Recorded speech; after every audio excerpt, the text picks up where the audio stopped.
Outsider बेटा। देखिए आपको बंगला 2019 में भी यही बोलते थे, लेकिन मुझे लगता है गौतम दा भले एक विधायक थे, एक मेयर है, उनसे ज्यादा तो मैं ही दिखता हूँ।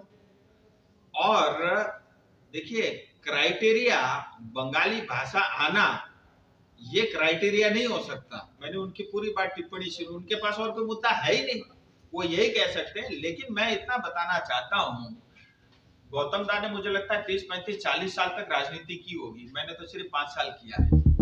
लेकिन गौतम दा में अगर हिम्मत है तो छुप छुप के बाइट मत दो ना, आप जो है पूरे खुले स्टेडियम में आ जाओ और आपने 40 साल में क्या काम किया और 5 साल में मैंने अपने प्रयासों से क्या काम किए जनता को बताते हैं, और जनता को तय करने दो कि जो है असली भूमिपुत्र कौन है।